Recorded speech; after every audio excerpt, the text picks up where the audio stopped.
का सांगतात कृष्ण अर्जुनाला की उचल गांडी? एक वेळ अशी येते ज्यानंतर शब्दांनी काही कामच होत नाही. लाभदायक नेहमी गदा आणि बाणच ठरतात. आणि त्याचमुळे गीता उपनिषदांपेक्षा अधिक प्रभावी आहे, प्रसिद्ध आणि प्रचलित सुद्धा. गीता थोडीशी जास्त समर्पक आहे.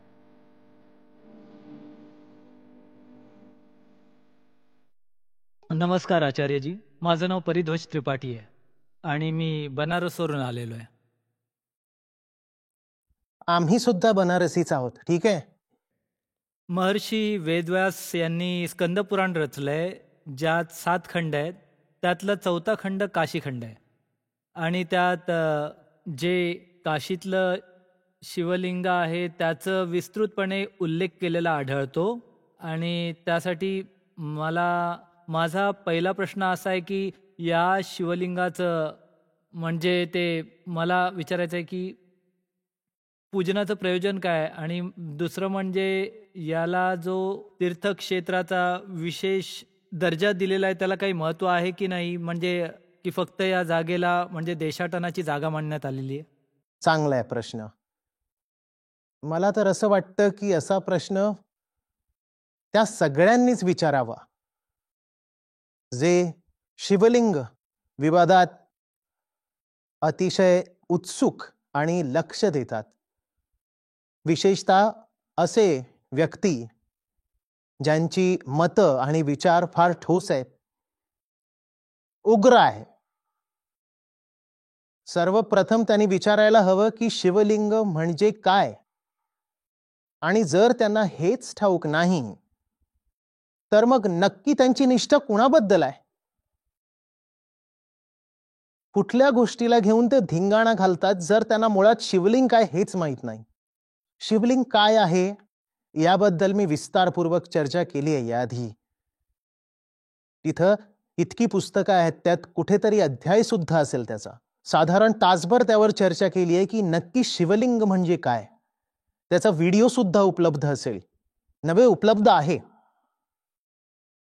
त्यात अगदी सखोलपणे समजावलंय की कधीपासून शिवलिंगाची पूजन प्रथा सुरू झाली आणि पुढे कशी पसरत गेली, त्याबद्दल काय भ्रम आहेत, आणि इंग्रजांनी किंवा तात्कालिक इतिहासकारांनी कशा प्रकारे शिवलिंगाचा अर्थ अजिबात समजून न घेता त्याची खिल्ली देखील उडवली आहे, यावर विस्तारपूर्वक चर्चा देखील केली. पण आता थोडक्यात तुम्हाला सांगतो जेणेकरून प्रश्नाच्या दुसऱ्या भागावर येऊ शकेन. पहिली गोष्ट म्हणजे लिंग हे एक प्रतीक आहे.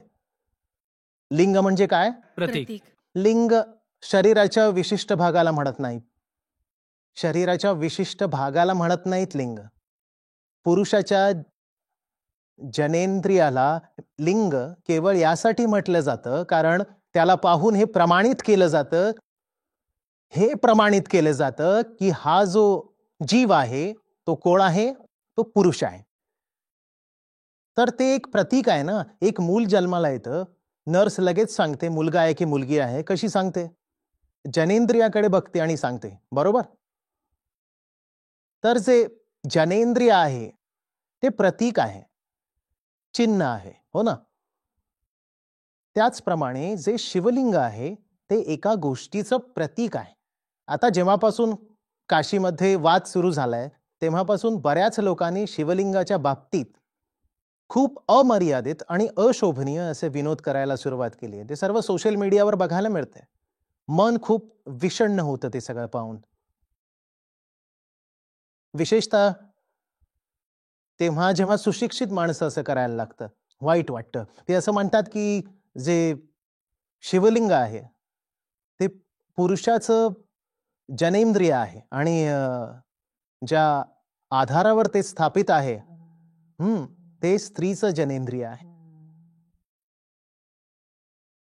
आणि कुठे खांब असेल, कुठे काय असेल तर म्हणतात की हे पण शिवलिंग आहे, ते पण शिवलिंग. अतिशय गलिच्छ अशी थट्टा केली जाते. सांख्य योगात पुरुष आणि प्रकृतीचा सिद्धांत आहे. ठीक, पुरुष म्हणजे चेतना. तोच सिद्धांत तुम्हाला वेदांतात आढळतो. वेदांत त्याला आणखी एक गोष्ट जोडते जी सांख्य योगाच्या तत्वज्ञानाला पूर्णत्व मिळवून देते ती म्हणजे आत्मा. सांख्यात आत्मा नसते. सांख्यात काय असतं? पुरुष आणि प्रकृती. पुरुष सांख्यमध्ये अनंत आहे. ज्याप्रमाणे मन अनंत आहेत ना, सर्वांची वेगवेगळे असतात ना, तसेच पुरुष वेगवेगळे असतात. तर पुरुषाला असं समजूया की असं मन आहे पुरुष जे प्रकृतीच्या प्रती असुरक्षित आहे, वल्नरेबल आहे, प्रकृतीद्वारा भ्रष्ट केलं जाऊ शकतं, प्रभावित केलं जाऊ शकतं, त्याला म्हणतात पुरुष. तर पुरुष आहे आणि प्रकृती. पुरुषाची इच्छा ही आहे तिथे पोहोचावं जिथे तो प्रकृतीपासून सदैव अप्रभावित राहील, तेव्हा तिचा एक द्रष्टा म्हणून उरेल. कारण जेव्हा प्रकृतीपासून प्रभावित होतो पुरुष, आणि प्रकृतीला स्त्रीच्या रूपाच्या प्रतीकाद्वारे दर्शवलेला आहे, तर हा पुरुष जेव्हा प्रकृतीपासून प्रभावित होतो तेव्हा पुरुष आणि प्रकृती दोघांमध्ये विकृती येते. ठीक आहे. त्यामुळे पुरुष आणि प्रकृती दोघांसाठी हे योग्य आहे की पुरुषाने केवळ प्रकृतीचा द्रष्टा म्हणून राहावं, लिप्त होऊन जाऊ नये, केवळ साक्षी राहावं. जेव्हा साक्षी म्हणून राहतो फक्त, तेव्हा त्याला आपण काय म्हणतो वेदांतामध्ये? त्याच पुरुषाला जो आता फक्त साक्षी आहे त्याला काय म्हणतो मग? आत्मा. साक्षी राहिला नाही तर काय आहे? मन किंवा पुरुष. नाही समजलं? नाही नाही. पुरुष काय आहे? मन. आणि मनाची वृत्ती काय आहे? काय आहे मनाची वृत्ती? प्रकृतीसोबत लिप्त होणं. ज्याप्रमाणे पुरुषाची स्त्रीसोबत लिप्ततेची वृत्ती असते, अगदी तसं लिप्त होऊन जाणं. ठीक आहे ना? लिप्त चाच कदबाव आहे लिपटणं. संस्कृतात आपण पूर्वी जे म्हणायचो लिप्त, तो आम भाषेत बनतो लिपटणं. लिपटणं. तर पुरुषाची वृत्ती असते ना, जिथे स्त्री दिसेल तिथे जाऊन लिप्त झाला. त्याचप्रमाणे सूक्ष्म पातळीवर, मानसिक पातळीवर हे जे मन आहे, जो पुरुष आहे, त्याची वृत्ती आहे जाऊन प्रकृती. मग तिथे प्रकृती म्हणजे फक्त स्त्री नसते, तर हे सर्व जे अस्तित्व आहे, कोणी कारसोबत लिप्त होते, कोणी पैशांसोबत लिप्त होते, कोणी आणखी कुठल्या, कोणी खाण्यासोबत लिप्त होते, लिप्त होण्याची वृत्ती. ठीक आहे ना? स्थूल अर्थाने जशी पुरुषाची वृत्ती असते स्त्रीसोबत लिप्त होण्याची, तशीच सूक्ष्म पातळीवर मनाची वृत्ती असते जगातील तमाम गोष्टींसोबत लिप्त होण्याची. ठीक आहे. आता ही मनुष्याच्या अस्तित्वाची मोठी समस्या आहे. करणार काय? जेव्हा तुम्ही लिप्त होता तेव्हा भयंकर दुःख मिळतं. मग आता येतं शिवलिंगाचं गहन प्रतीक. ते प्रतीक म्हणतं, हे पहा, तुम्ही आता जन्म घेतलाय तर शरीरात तर आहातच, पण शरीरात राहून सुद्धा तुम्हाला असं जगायचंय की तुम्ही शरीराविना आहात. तर तिथं तुम्ही जो योनीचा आकार पाहता शिवलिंगामध्ये, तो खरं तर जग किंवा शरीर आहे. आणि तुम्ही जे लिंग पाहता त्यामध्ये ती चेतना आहे, चेतना जी शरीरात स्थापित आहे. लिंग काय आहे? चेतना. योनी काय आहे? शरीर. तर ते जे पूर्ण प्रतीक आहे ते काय आहे? ते आपण आहोत भाई. ते जे शिवलिंग आहे ते आपण आहोत. आणि आपल्याला काय शिकवतंय ते शिवलिंग? राहायचं तर त्यातच आहे, पण असं राहा की जणू स्वतंत्र आहात त्यापासून. राहायचं तर तुम्हाला शरीरातच आहे, पण असे राहा की जणू तुम्ही शरीरच नाही आहात. स्वतःच्या आत्मस्वरूपाला सदैव लक्षात ठेवा. आणि नेमकं तेच आपण नेहमी विसरतो. त्यामुळेच गावोगावी, गल्लोगल्ली शिवलिंगाची स्थापना करण्यात आली, जेणेकरून आपल्याला लक्षात राहील की जीवन जगायचं कसं आहे. शिवलिंगाचा हा अर्थ आहे. समजतंय ना? लिंग काय आहे? चेतनेचं प्रतीक. अशी चेतना जी जगात आणि शरीरात उपस्थित तर आहे, कारण चेतना तर शरीरातच असते. शरीर जळल्यावर चेतना शिल्लक राहते का? तर ती चेतना शरीरातच उपस्थित आहे, पण तरीही ती शरीरापासून मुक्त आहे. आणि म्हणूनच या आदर्शाला भारतात म्हटलं गेलंय विदेहमुक्त. आणि आणखी स्पष्टपणे सांगायचं तर जीवनमुक्त.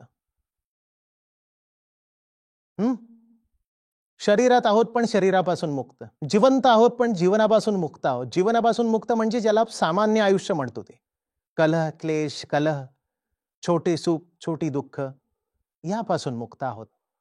तर हा आदर्श आपल्या लक्षात राहावा यासाठी प्रतीक आहे शिवलिंगाचं. समजते गोष्ट? तर शिवलिंगाचा अर्थ आहे की हे जे जग आहे यामध्ये राहून त्याला फार महत्व द्यायचं नाही.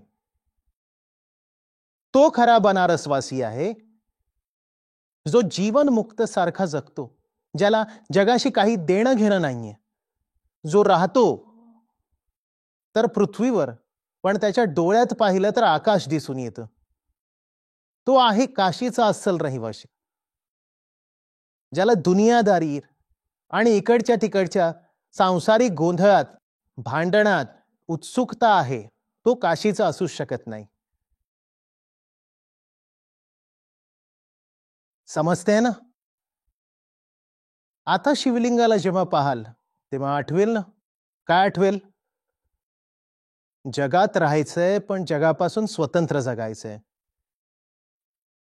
याला झेन तत्वज्ञानात म्हणतात नदीला पार करायचंय पण ओलं व्हायचं नाहीये. नदी अशी पार करा, कारण पार तर करावीच लागणार. ओरे माझी लेचल उस पार, ऐकलंय ना? ओरे माझी मेरे साजन है उस पार. साजन तर पलीकडेच आहे. साजन म्हणजे आपण कोण आहोत? मन. साजन म्हणजे आत्मा. भक्तीमध्ये सुद्धा ही जेवढी गाणी आणि अभंग आहेत ती सर्व गाणी मनाची आर्तता दर्शवतात. आज सकाळी ऑल इंडिया रेडिओवर बोलत होतो मी, ऐकलंय तुम्ही? नाही ऐकलं? त्यात सुद्धा मी त्यांना 2-4 गाणी लावायची विनंती केली. ती काय होती? ती मनाचीच गाणी होती. आत्म्याला आठवताना, अखियों के झरोखों से तुझे देखा जो सावरे, तुम दूर नजर आए, बहुत दूर नजर आए. डोळ्यांनी पाहाल तर फार दूर आहे असं उपनिषद म्हणतात की डोळे त्यांच्यापर्यंत पोहोचूच शकत नाही. समजते ना? तर नदी पार करायची आहे पण ओलं नाही व्हायचंय, नदीतच बुडून मरायचं नाहीये, राहायचंय जगातच, पण जगाचं होऊन जगायचं नाही. ही शिकवण आहे शिवलिंगामध्ये सामावली. समजते? त्याला दूध अर्पण करून काही होणार नाही. हा मूर्खपणा आहे. त्याच्यापासून शिकायचं असतं. तुम्ही काही शिकत तरी आहात की नाही? फार शक्तिशाली प्रतीक आहे शिवलिंग. जीवन काय आहे सांगतं, जगणं कसं दाखवून देतं. काही शिकलात की नाही? का फक्त मारामारी करायची शिवलिंगाच्या नावाने? मंदिरे यासाठी बनवली गेली. सारी प्रतीक अर्थपूर्ण आहेत, पण जर विसरून जाल तर सारी प्रतीक कचरा आहे. मंदिर फार सुंदर प्रतीक आहे. याचे कमळाचं फूल तुम्ही पाहता मंदिराच्या भिंतीवर कोरलेलं, किती अद्भुत प्रतीक आहे. पण आम्हाला कुठल्याच प्रतीकाचा काही अर्थ माहित नाही, कारण त्याचा अर्थ वेदांतातून कळतो, पण वेदांत आम्ही वाचतच नाही.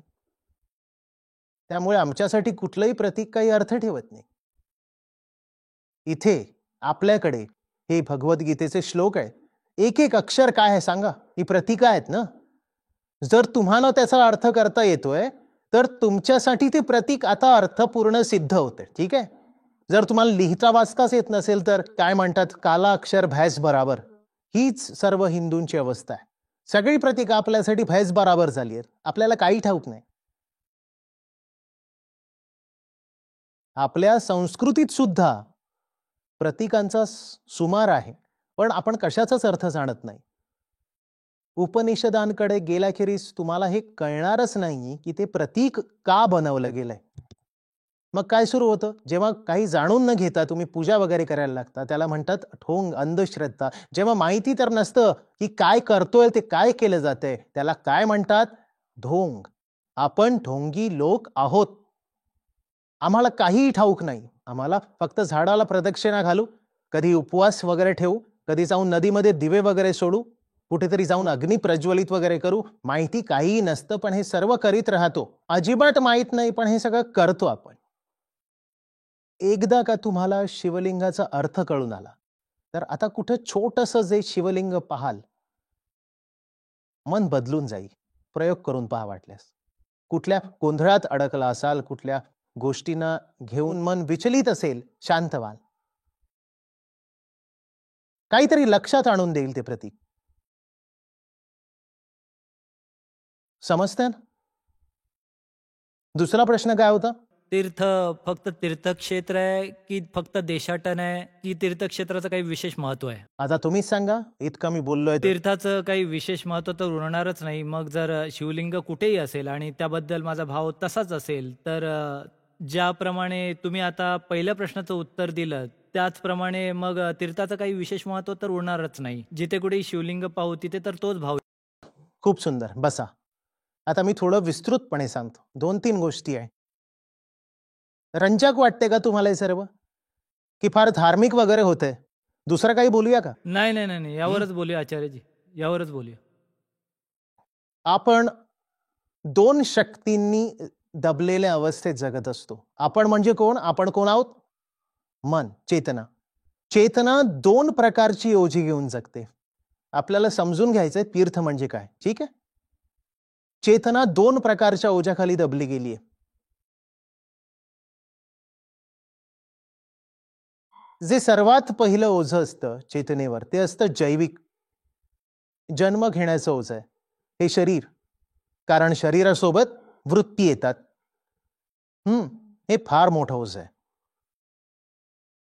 आणि जे दुसरं ओझं आहे ते आहे सामाजिक. शरीर तर घेऊन आलोच होतो, त्यानंतर न जाणे समाजाने मनामध्ये काय काय संस्कार टाकले, तमाम तऱ्हेचा कचरा, विचार, आदर्श, हे ते, अमुक करा, तमुक करा, हे तुमचं कर्तव्य आहे, इकडे जा, तिकडे नका जाऊ. आता या 2 गोष्टी जीवनाला जगायच्या लायकीचं राहू देत नाही, ठीक आहे? तर व्यक्ती कुठल्या तरी अशा ठिकाणी जाऊ इच्छितो जिथे कमीत कमी एका ओझ्यापासून मुक्तता मिळेल. ही पहिली गोष्ट. कुठलं ओझं? जे सामाजिक आहे. यामुळे तुम्हाला असे आढळून येईल की जी तीर्थक्षेत्र असतात ती सुरम्य ठिकाणी असतात. सुरम्य म्हणजे जिथे रमण करण्यात आनंद वाटतो.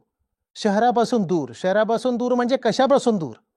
सामाजिक प्रभावांपासून दूर. ओझं कमी झालं की नाही? जिथे तुमचं ओझं कमी होऊ लागेल समजून जा तिथे तीर्थक्षेत्राची सुरुवात झाली. ज्या जागेवर तुमचं ओझं कमी होऊ लागेल तिथे समजून जा की तीर्थ साकार होत चाललंय. तर याचमुळे हिमालयाच्या उंचीवर किंवा नदीच्या तटावर किंवा कुठे दाट जंगलातील गर्द झाडांमध्ये किंवा समुद्रकिनारी तीर्थक्षेत्र बनली. आणि ही सारी जी ठिकाणं आहेत तिथं त्यावेळी लोकवस्ती नव्हती. आता मात्र लोकवस्ती आहे. इतकी सारी लोक जातात की तिथं शहरच वसलंय. आश्चर्य वाटायला नको, काही दिवसांनी केदारनाथ, बद्रीनाथ येथे शॉपिंग मॉल आहेत. आता इतका मोठा रस्ता तर बनवून ठेवलाच आहे. इतके सारे लोक जातील तर हॉटेल सुद्धा बनतील. हॉटेल बनतील तर लोक खरेदी सुद्धा करतील. जास्त दिवस हॉटेलवर थांबतील तर खरेदी तर करतीलच. पहिली छोटी दुकानं येतील, मग मोठी दुकानं येतील, मग मॉल पण येईलच. हे असं नंतर होतं. पण पहिलं काय असतं तिथं? निर्जन. निर्जन आणि निर्जन ठिकाणी तुम्ही जेव्हा बसता तेव्हा थोडं मुक्त होता.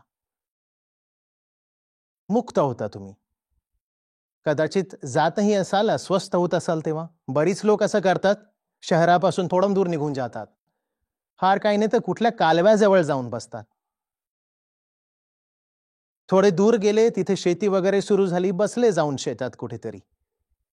करता की नाही करता तुम्ही? काही लोक करत असतील. काही लोकांना शेती उपलब्धच नसेल, कुठे जातील? इतकं तर करतच असाल. गच्चीवर जात असाल तेव्हा अस्वस्थ होता. कुठे गेलात तर गच्चीवर जाऊन बसलो एकटे. हे काय करताय? हे तुम्ही मनाला थोडं स्वातंत्र्य देऊ पाहताय. तुम्ही मनाला थोडंसं आकाश देऊ पाहताय. आकाश म्हणजे स्वातंत्र्य. तर ही पहिली गोष्ट झाली तीर्थक्षेत्राबद्दल. तिथे तुम्ही समाजापासून थोडं मुक्त राहता. आता दुसरी गोष्ट समजून घ्या. प्रत्येक तीर्थासोबत एक कथा जोडली आहे. आणि बालपणापासून तुम्हाला त्याचं बाळकडू पाजलं गेलंय. इतक्या वेळेला पाजलं गेलंय की तुम्ही त्या कथेला सत्य मानून चाललात. त्यामुळे जेव्हा तुम्ही त्या ठिकाणी जाता तेव्हा ती कथा तुमच्यासाठी सजीव होते. कथाच आहे ती. कथा आणि गोष्ट यात अंतर आहे. कथेला नेहमीच एक उंच हेतू जोडलेला असला तर ती कथा होते, नाहीतर किस्सा आहे, गोष्ट आहे. तर जेव्हा तुम्ही त्या ठिकाणी जाता कथा सजीव होते. उदाहरणार्थ एक गोष्ट तुम्हाला सांगितली आहे ऋषिकेश बद्दल, ज्यामध्ये शिव आहेत. तुम्ही वेदांती आहात, वेदांताचा तुम्ही अर्थ जाणता, त्यामुळे शिवत्वाचा अर्थ तुम्हाला कळतो, सत्यम शिवम सुंदरम माहिती आहे. आता तुम्ही तिथे गेलात आणि तिथे गेल्या क्षणी तुम्हाला शिव तुमच्या स्मृतीमध्ये प्रकट झाले, तर मन शांत होईल की नाही? मन शांत होईल ना. हे तीर्थक्षेत्रामागील विज्ञान आहे. पहिली गोष्ट, लोकांना समाजापासून दूर करा.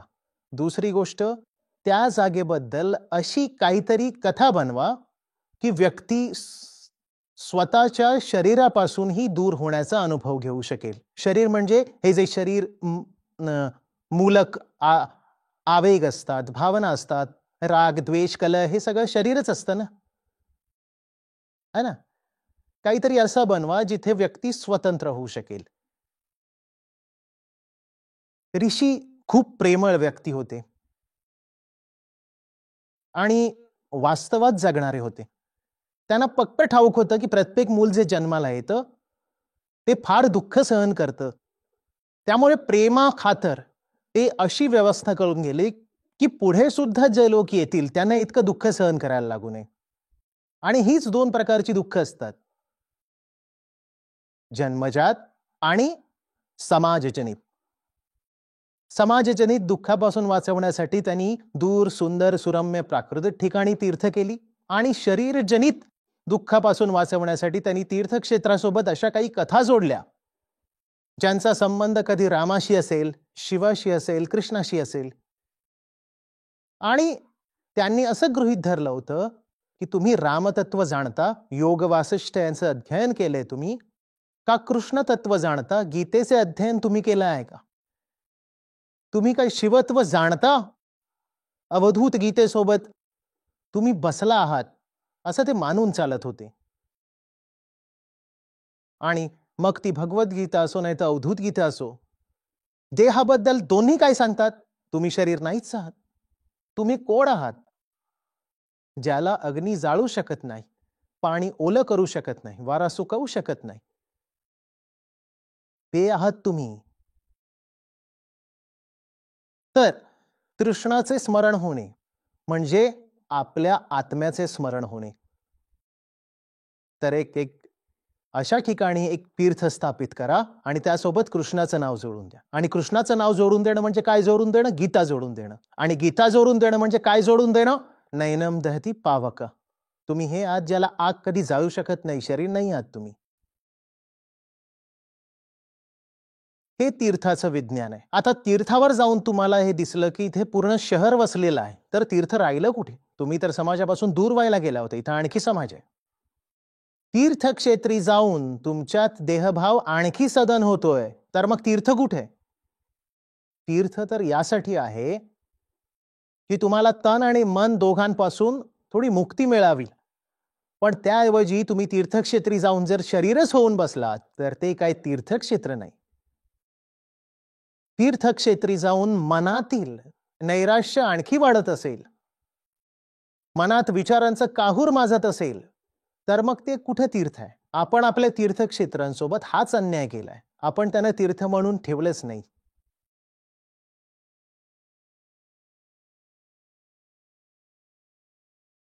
त्या तीर्थक्षेत्रांचा पुनरुद्धार करावा लागेल.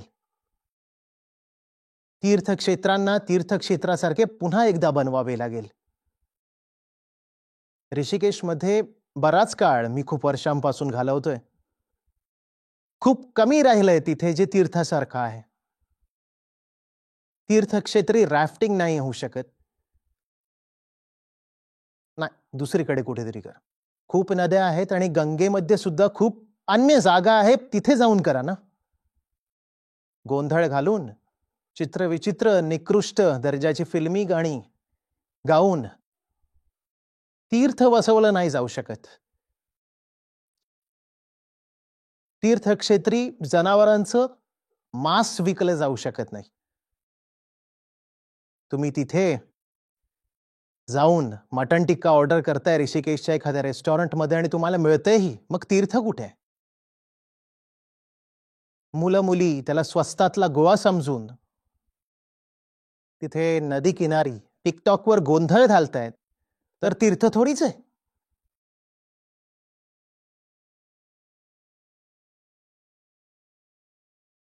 आपल्याला आपली तीर्थस्थळं परत हवी आहेत आणि आपली तीर्थस्थळं दुसऱ्यांनी नाही हिसकावून घेतली आहेत. आपली तीर्थस्थळं आपणच हिसकावून घेतली आहेत. आपल्याला असं वाटतंय की आपल्याकडे काही मंदिर आहेत जी दुसऱ्यांनी हिसकावून घेतली. सत्य तर हे आहे की आपलं एक एक मंदिर आपल्यापासून हिसकावून घेतलं गेलंय. आपलं एक एक तीर्थक्षेत्र हिसकावलं गेलंय आणि ते स्वतः आपणच केलंय. आता मला सांगा, तुम्ही त्या 2, 4, 5 मंदिरांबद्दल बोलू इच्छिता की त्या हजारो मंदिरांबद्दल बोलायची इच्छा आहे तुमची, जी दिसत तर आहेत पण वास्तवात लुप्त झाली आहेत? पटकन सांगा. अहंकाराला पोषण द्यायचं असेल तर तुम्ही सांगाल की नाही, मला माझी ती 2-4 खास मंदिरं परत हवी आहेत. पण जर तुम्ही खरोखरच सत्याचे पूजक असाल, सत्याबद्दल प्रेम असेल तुम्हाला, तर तुम्ही म्हणाल फक्त 2-3 नाही, माझे सर्व तीर्थक्षेत्र आणि सर्व मंदिरं परत हवी आहेत. आणि मग तुम्हाला लक्षात येईल ते तुमच्यापासून कोणी हिसकावून घेतले नाहीये, तर तुम्ही स्वतः त्यांना हरवून बसला आहात. समजतंय ना? आचार्यजी प्रणाम. माझं नाव सौरभ त्रिपाठी आहे आणि मी बनारसवरून आलेलो आहे. अरे, बनारस से आज बनारस से खूप आहे. सर, तुम्ही शिवलिंगाबद्दल जे सांगितलं, जे स्पष्टपणे तुम्ही सांगितलं, त्याने बऱ्याचशा गोष्टी स्पष्ट झाल्यात. पण मला हे जाणून घ्यायचं की सत्याप्रती प्रेम झालं असेल तर हे कसं कळू शकेल की हेच वास्तविक प्रेम आहे? आणि असं तर नाही आहे ना की माझं मन, माझी बुद्धी कुठली तरी असीम गोष्ट बनवून माझ्या पुढ्यात आणून ठेवते, म्हणजे ती वास्तविक स्वरूपात आहे की नाही पण माझ्या समोर आहे आणि मी त्या भ्रमात जगतोय. त्रिपाठीजी, याचा संबंध सरळ सरळ त्या गोष्टीशी तर नाही. नाही, पण पण मला तरीही मी उत्तर उत्तर देतो. अपेक्षित आहे. भ्रम असू शकतो. कुठलीच गॅरंटी, शाश्वती नाहीये की तुम्ही ज्याला सत्य समजताय ते सत्यच आहे. मात्र आपली पूर्ण सत्यनिष्ठा, पूर्ण प्रामाणिकपणाने तुम्हाला जे ठीक वाटतंय त्याकडे वाटचाल करा. जर सत्यनिष्ठा आहे आणि ज्याला सत्य समजून त्याच्याकडे जायला निघताय ते सत्य नाही निघालं तर काय कराल? तर मग सगळं उद्ध्वस्त होऊन अरे नाही यार, जाईल. उलट सुलट उत्तरे देत आहे. तुला आंबा आवडतो, आंबा, ठीक, तू आंबा घ्यायला जातोस, तुला आंबाच हवा आहे आणि तू एका ठिकाणी जातो जिथे तुझं जितकं सामर्थ्य आहे, जितकी बुद्धी आहे, तुला वाटतंय की इथे जे मिळतंय ते आंबाच आहे. समज की तू फसवला गेलासच, त्याने तुला आंब्याच्या ठिकाणी केळं दिलं, तर तू काय करशील? जर तुझं प्रेम खरं आहे तर तू काय करशील? पुन्हा शोधेन. पुन्हा शोधशील आणि आता अधिक विवेकाने आणि अनुभवाने निवड करशील आणि आता केळी पकडणार नाहीस. सर, जर बुद्धी सामान्य दर्जाची असेल तर जास्त फसवला जाशील, पण पुढे जाशील, हर एक पावलागणी उत्कृष्ट होत जाशील. ही जी बुद्धी वगैरे आहे ना, याला धार सत्यानेच प्राप्त होते. प्रेम इतकी जबरदस्त गोष्ट आहे की ते निर्बुद्धाला देखील बुद्धिमान बनवून दाखवतं. संतांनी चमत्कारांचा एवढा उल्लेख केलाय. चमत्कार होतात, मुक्याला वाणी येते, बहिऱ्याला कान मिळतात आणि निर्बुद्धाला बुद्धी मिळते. याचा अर्थ असा नाही की काही विशेष ऑपरेशन होईल आणि डोळे मिळतील. प्रतीक आहे, याचा अर्थ समजा. सगळं होतं. ही सगळी कारागिरी प्रीतीची असते, प्रेमाची, इश्काची. बसा. प्रणाम आचार्यजी. जसं तुम्ही आता सांगितलं, आपली सर्व धार्मिक स्थळं हळूहळू आपापल्या हातातून निसटून चालले आहेत. तर सध्या ज्ञानवापीचा जो मुद्दा देखील चर्चेत आहे, हा जो मुद्दा आहे ज्ञानवापी मशिदीचा, तो म्हणजे मंदिराचा आणि मशिदीचा जो मुद्दा आहे ज्ञानवापी मशिदीचा, तो योग्य आहे की अयोग्य? शिवलिंगाबद्दल मी इतकं बोललोय, मला बोलायचं असतं तर मी बोललो असतो ना. तुम्हाला वाटतंय मी जगू की नाही? फक्त इतकंच समजून घ्या की त्या मुद्द्यावर काय चाललंय. काही त्यावर बोललो तर मला ठार मारतील. सुरुवात तर करावीच लागेल. तुम्हीच करा, द्या कोणीतरी यांना कट्टा. समजदाराला इशारा खूप असतो. मी जे समजावलंय ते त्यांना समजलंय, त्यांना सर्व समजलं असेल. बाकी आता मी टीव्हीवर होणाऱ्या वादविवादांमध्ये जे ज्ञानी लोक येतात त्यांच्या पातळीवर उतरून आरडाओरडा तर नाही करणार. की असं वाटतंय तुम्हाला की मी त्यांच्या पातळीवर उतरून बोलू? जितकं बोललो तितकं पुरेसं नाहीये का? नाही कळलं तुम्हाला हे जे सगळं चाललंय ते काय आहे? बोलेन, उघडपणे पण बोलेन. तुम्ही हात मजबूत करा माझे, त्यानंतर मी बोलेन. असंच थोडं उगाच संस्था अपील पारित करते. संस्थेला मजबूत बनवा. जर सत्य ऐकावंसं वाटत असेल तर. नाहीतर समोर ज्या शक्ती आहेत दोन्ही बाजूला, एका बाजूला नाही दोन्ही बाजूला, चारी बाजूला, मग तो हा पक्ष असो नाहीतर तो पक्ष, ती ताकद खूप भौतिक बळ घेऊन असते.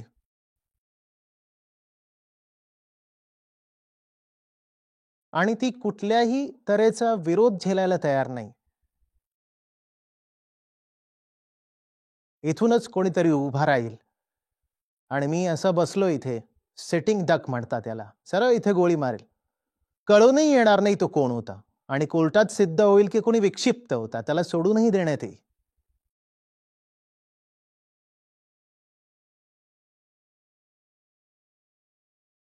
इन्कम टॅक्स डिपार्टमेंट येईल आणि संस्थेचा बँक अकाउंट फ्रीज करेल. घ्या, चालवा आता. काही आरोप लावले जातील. अचानक एके दिवशी पोलिसांची गाडी येईल, संस्थेच्या 2-3 लोकांना उचलून घेऊन जातील, काही आरोप लावतील.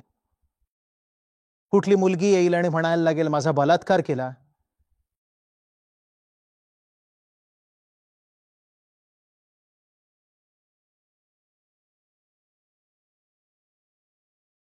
आणि तेव्हा तुम्ही नाही येणार.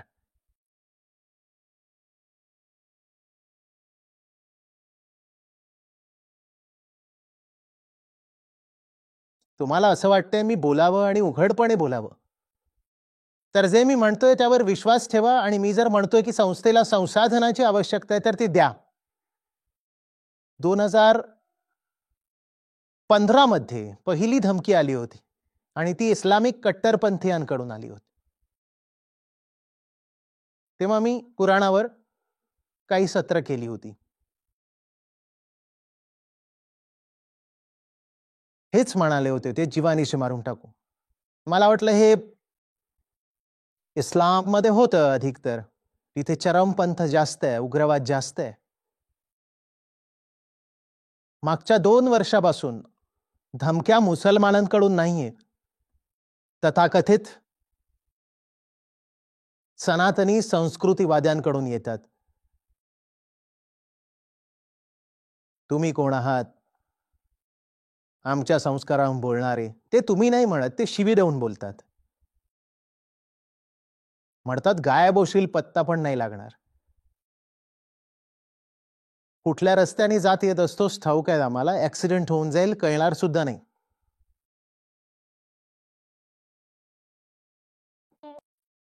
विचित्र स्थिती आहे आपली.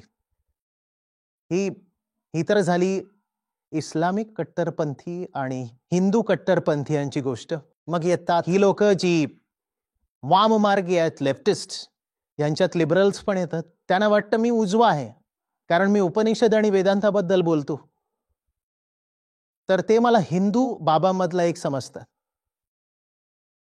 त्यामुळे त्यांना जेवढं जमतं तेवढं ते आमच्या कामात अडथळे आणतात.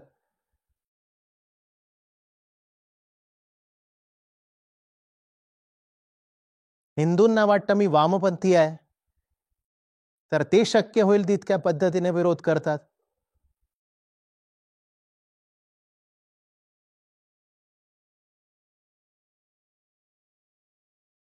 आता त्यात आणखी एक गोष्ट जोडली गेली की जी मी सांगतो आहे दलितांना सुद्धा, की सनातन धर्म कुठल्याही प्रकारच्या जाती व्यवस्थेला स्वीकृती देत नाही. तर दलित नेतृत्वाला सुद्धा माझी अडचण होते. ते म्हणतात की आम्ही दलितांना सनातन धर्मापासून दूर खेचतोय. आम्ही त्यांना सांगतोय बौद्ध व्हा किंवा काही व्हा, वेगळे व्हा सनातन धर्मापासून, आणि तुम्ही दलितांना सनातन धारेशी पुन्हा जोडताय. तर त्यांना सुद्धा समस्या आहे. कुठलाही वर्ग असा नाही जो माझ्यापासून खुश आहे. मुसलमान पहिल्यापासूनच नाराज होते, हिंदू पण आहेत, आता दलित सुद्धा.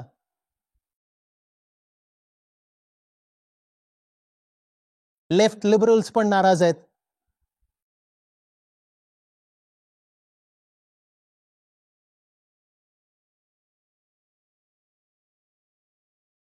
विरोध करणारे तर इतके आहेत, पण साथ करणारे फार कमी लोक दिसून येतात.